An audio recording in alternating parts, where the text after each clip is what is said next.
Morning to you all. Welcome back to the Namaste experience. Welcome back to now. This is going to be a very interesting session, I believe. I'm still in the Wisconsin Dells. I'm actually at a hotel which is literally a stone's throw away. If I had maybe a little bit stronger arm, I could probably hit the former Endeavor Academy with a rock from where I'm sitting right now. Just across the road is where we could say a building once stood. It's not there anymore. It's been torn down to make room for a massive resort. But it was right over here that there was planted.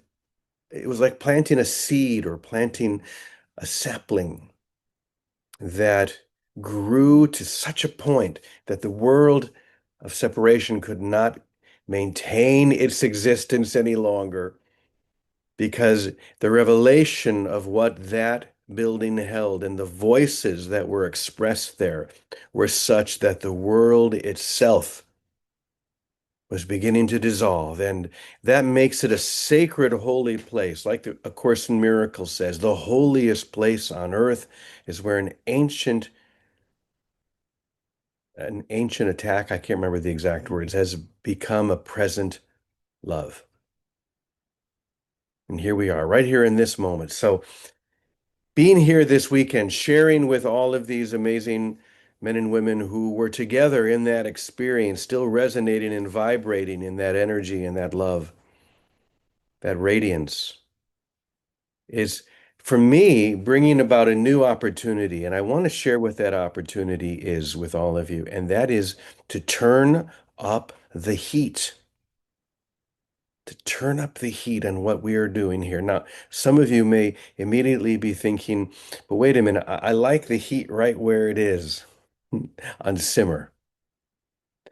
I like the heat, so that I can feel something happening, but not too much now. We don't want to go too far. We don't want to come to a boil. Oh, yes, you do, because our goal is not to be comfortable. Our goal was never to be comfortable in this world of separation and illusions.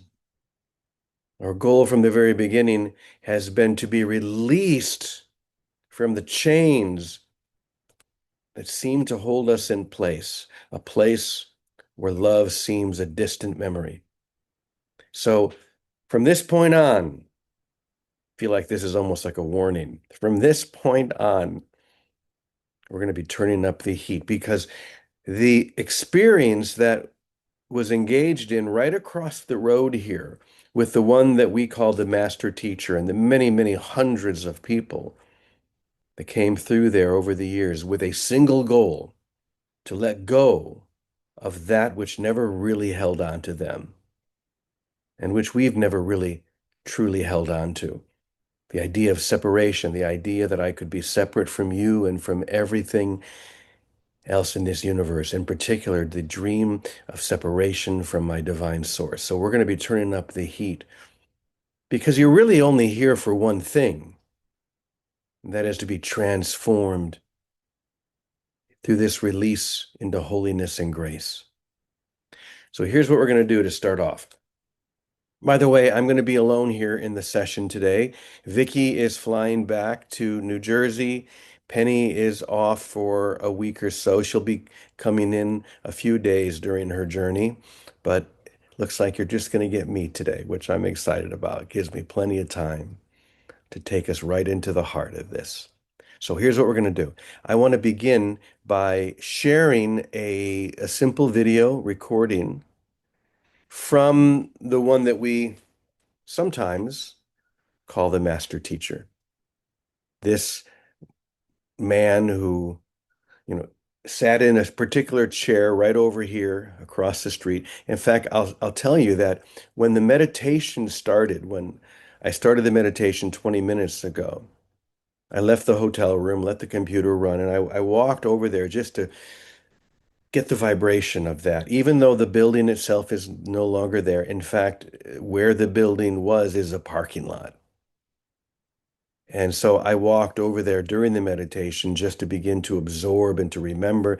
And I visualized myself as I came to the spot where that door was. And I walked into that door, walked through the reception area, walked all the way to the back, where hundreds of people would be gathered for our morning session, which, by the way, I don't want to ever hear anybody complain about our sessions being long, because the sessions there could go 3 hours or more.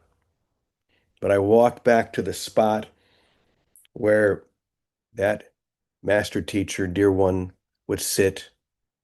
And now that spot is literally a garbage can. It's a big garbage dumpster, which I think is very interesting, because that's what the world has to do, literally has to do, is take this message of full release into the harmonic convergence of reality and just put it in the dumpster and lock that lid tight. Because if this gets out too far, if you allow yourself to get out too far, the top's going to be blown right off. You're going to remember everything. And that's why we have to turn the heat up of this experience now. That's the moment that we have come to. All of us who have been gathering here for the morning sessions here at Namaste Village or beyond, all of you on Zoom, all of you on YouTube, the moment has come. So here's what I'm going to do. I made yesterday a video of just about a minute and a half recording of the master teacher and something that he said right across the street here. And it's all about reciprocity.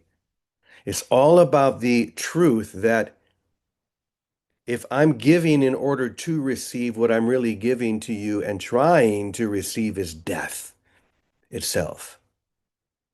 It's the need for me to remain in a body that seems to grow old and die, which we have claimed since the beginning of time, literally since the beginning of time. But the truth is, you've been a failure since the beginning of time, because the truth within you cannot die. And so this recording that you're about to hear, my guess is that you're not going to be able to hear it. Why? Well, one of the things that I found, in fact, I played this for Vicky yesterday because she was in the room just outside my door here. And Vicky said, "Why are you going to play that for them?" There is a certain way of hearing the voice of the one that we sometimes call the master teacher. You have to have ears that are tuned to that frequency. Otherwise, it just goes right over your head. And you may find that, at least intellectually, you're going to find it intellectually difficult to grasp, to hold on to, or to get what he's saying. Now, when this is over, I'm going to come back and we're going to make some sense of it together. But before that, what I'm going to invite you to do is just to be present.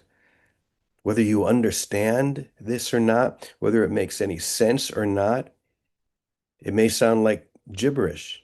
But once again, after we attune ourselves to the frequency of that whole mind, these words become not only apparent, but absolutely it's reality.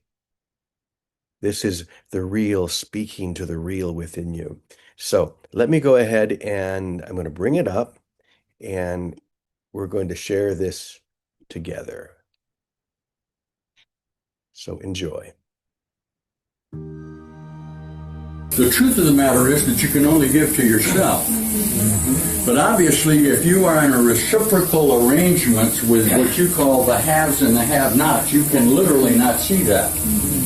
What you must come to see in this relationship, that in my definition of reality, the have-nots are just as poor as the haves, because they have based their reality on not having what they think the other association has. It cannot be circumvented in any manner but the release of the individual consciousness in association with its necessity to exist. This is what will not be understood by perceptual mind. It cannot see that when consciousnesses gather together in retention of themselves, nothing can be creative because they are sharing their own determination of time. They're literally sharing their own death together through their incapacity to relate with the whole necessity of creating through giving.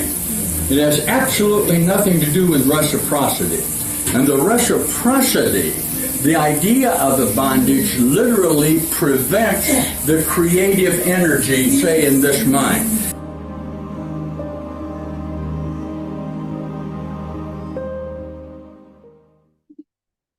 Okay.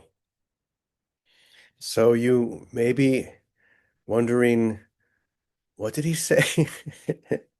Or you may also be feeling something moving inside you.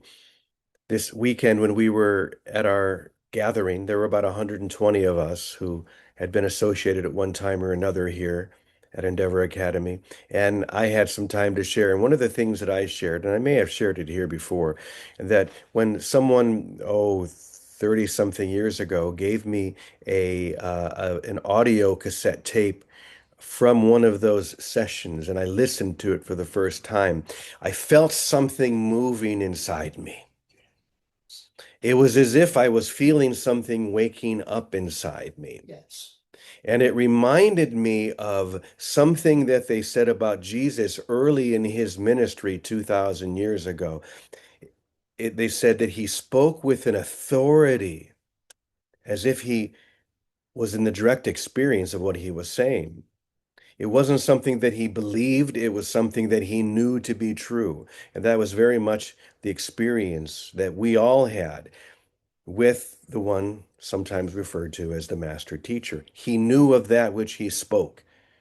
It was an experience for him. And even though, just as many of you perhaps experienced just now, the words themselves would often go over our heads because he had this circular way of talking, it was the energy, it was the frequency that penetrated, that moved through us. And the most important thing that he said at the very beginning is the truth of the matter is you can only give to yourself. You can only give to yourself. There's no one else that you can give this gift to but you. Just as you've heard me sing maybe hundreds of times or have read the prayer hundreds of times in the prayer of St. Francis, it is in giving that we receive. It is in pardoning that we are pardoned. We could very easily change that word pardon to forgive. It is in forgiving that I am forgiven. I have to be willing to give this away so that I can see there is no one to give it to but me. True giving begins when the need for reciprocity dissolves. As long as we give with the hope, or however that subtle that hope may be, as long as we're giving with the hope of being seen or thanked or repaid, our offering remains within the economy of this world, the world of separation or limited perception, where giving and receiving are measured by fairness and balance. But here's the thing that we need to really get. Love does not measure. Love does not measure how much you give or receive. Love only measures as love itself. That's the only measure that love has. Love only gives because it's its nature to give. In this sense, withholding that would be a kind of death. That's what the master teacher was saying in that recording. It would be a kind of death. Because the moment that we expect something or anything in return, we affirm separation. We affirm that we are separate from one another. I'm the giver and you're the receiver. Yet your soul knows, and this is that frequency that you begin to feel. That's what I began to feel when I heard that tape for the first time 30 something years ago. Your soul knows that there is no such division. It's not real. And when your soul begins to hear that you're hearing that, you begin to feel the energy of awakening. So, to give without reason is to remember that there is only one life flowing through every form and in every direction.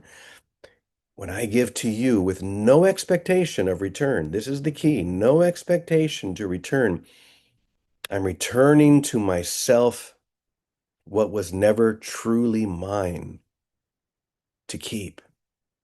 It was never mine to keep or to give in order to receive, unless the goal literally was to identify so much with this body that I think that it is me that's growing old and sick and dying.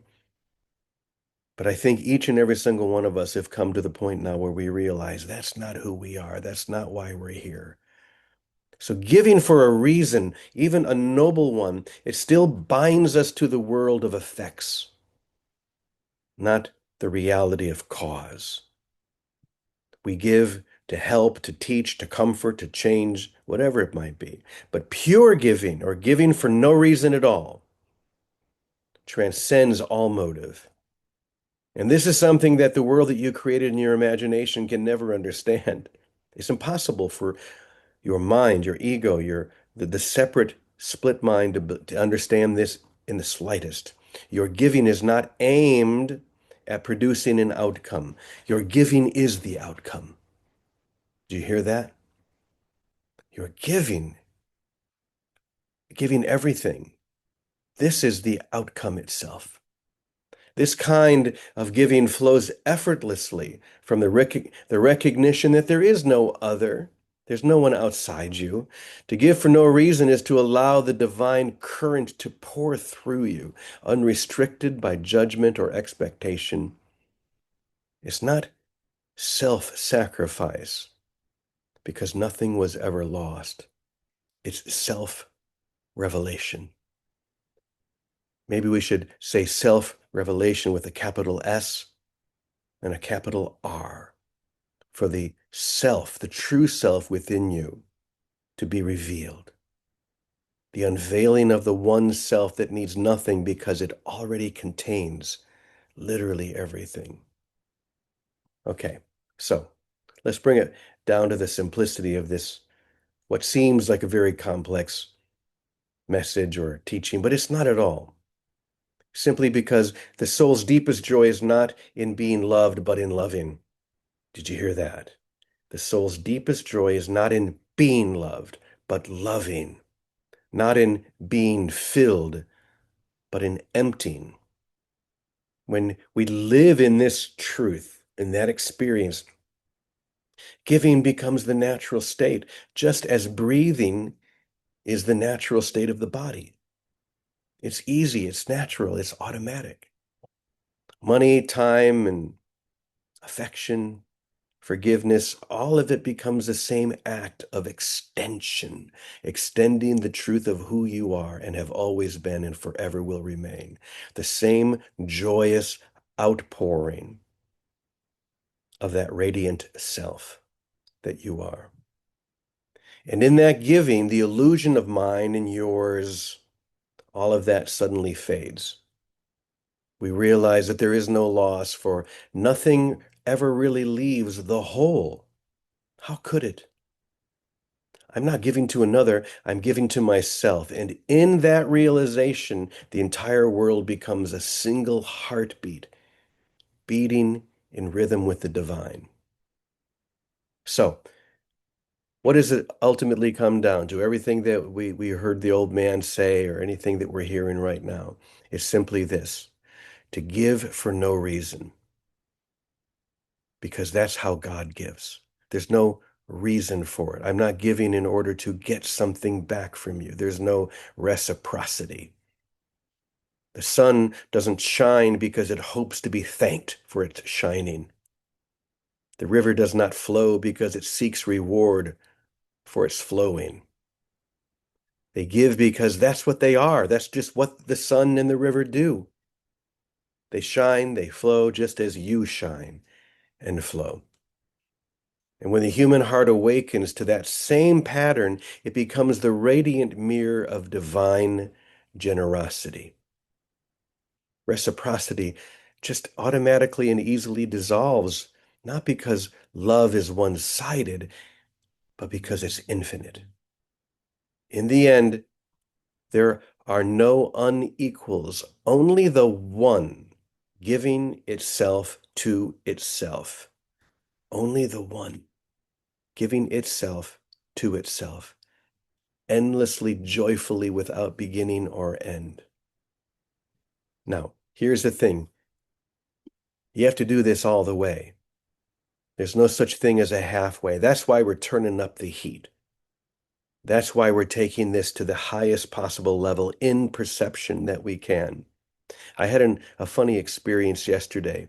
After everything in the weekend finished, there's the resort that replaced the academy.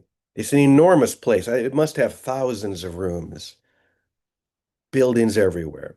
And there's a cafe. So it was in the late afternoon. I felt like I needed a cup of coffee. And I went over, they had a Starbucks in the lobby. So I asked for a cup of coffee. They gave me the coffee, and I went over to the little place where you can have your cream and your hopefully half and half. And I realized that all they had were the little creamer things that you pull in you. So I walked over with my coffee back to the counter and I asked, "Do you have any real half and half?" As soon as I said that, it struck me as so hilarious. Real half and half doesn't exist. There's no such thing as anything real being half. This is a full-on endeavor.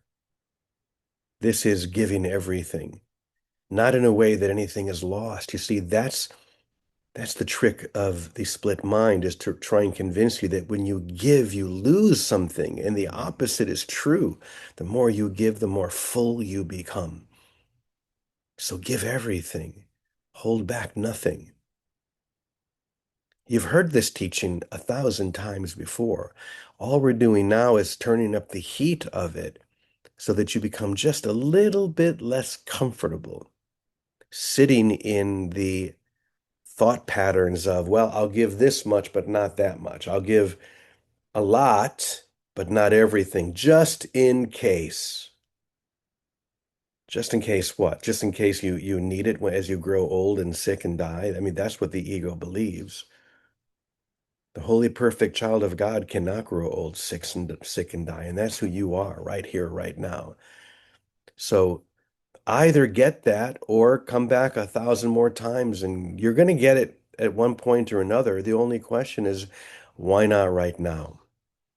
Since right now is the only time there really is. Why not this moment?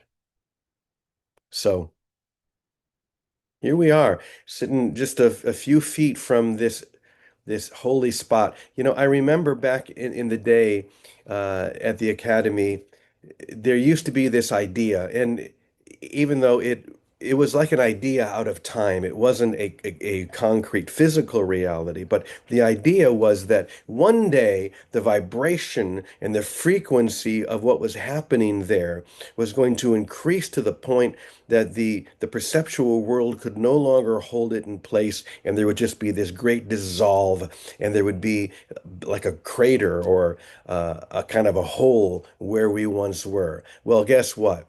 There may not be a hole, but there is a parking lot where that happened, and a dumpster where that man sat and gave it to us. And so now here we're sitting wherever we're sitting, and the only thing that's going to dissolve is the you that you think you are, the you that you've claimed to be separate from reality itself. And all I have to say is, yes, thank you. Let it go. You don't need it.